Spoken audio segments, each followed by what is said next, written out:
down Sunset Boulevard trying to kiss his head. So he doesn't know that, but anyways, so I'm like, pretty great. I'd love to play with you sometime. So I checked the schedule, and they're playing in Anaheim coming up. So I call him up the day before, and I said, remember that time when you asked your buddy Tommy to come jam with you?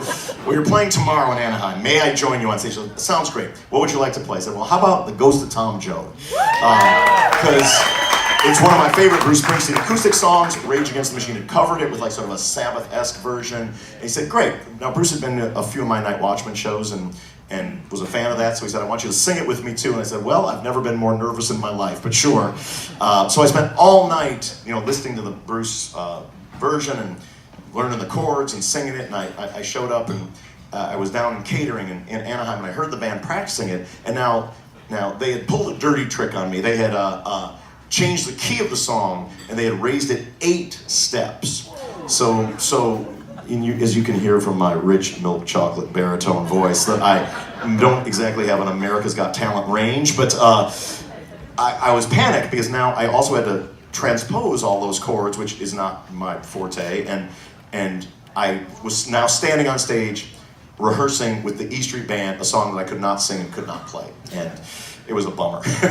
And I was not doing well, and little Steven, he was a lovely dude, was like, baby, baby, baby. I'm like, no, bad baby, no baby. It's not going well, baby.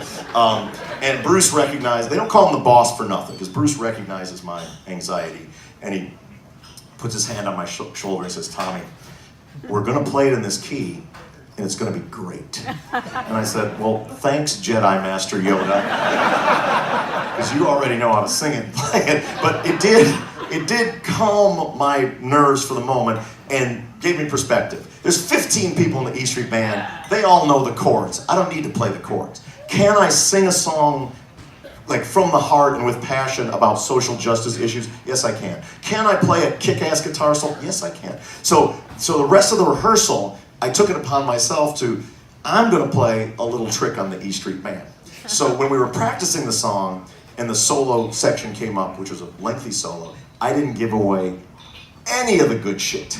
I Chuck buried my way through and did a Nugent lick here and there, and I'm just like, we're gonna save the rest. We're like with lot for live bullets. So I go downstairs, I down a half bottle of Jameson, and it's time to play the song. And I say I was nervous.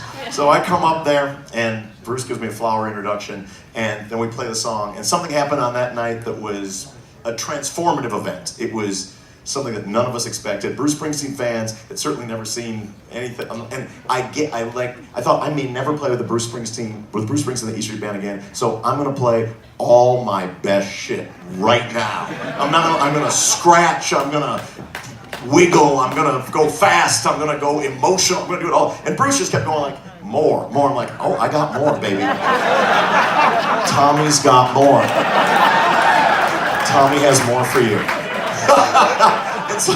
and so we finished the song, we kind of look at each other and we're like, we should probably do this again sometime. And for the next 6 years, on and off, I was an ancillary member of the E Street Band. It's one of the greatest experiences of my life. Did you ever get to kiss his head?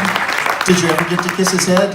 I kissed his head all the time. I would say, like it was really trippy playing with Bruce. I mean, this is a guy that in his late 60s was playing some of the best and longest shows of his career. We were playing one show in Melbourne, the stadium in Melbourne. We had been playing for 3.5 hours. 3.5 hours. And the thing is, like with Bruce Springsteen, I learned 250 songs before the tour started, and it wasn't nearly enough. It wasn't nearly enough. Well, he would take signs out of the audience. So we're in Melbourne, and we're 3.5 hours into the show. We've played the hits. The audience has been sweated and wrung out, and Bruce has stage dived, and we've done it all. And he says, without a hint of irony, "Are you ready to get this party started?" I'm like, I know he's serious, so I'm ready.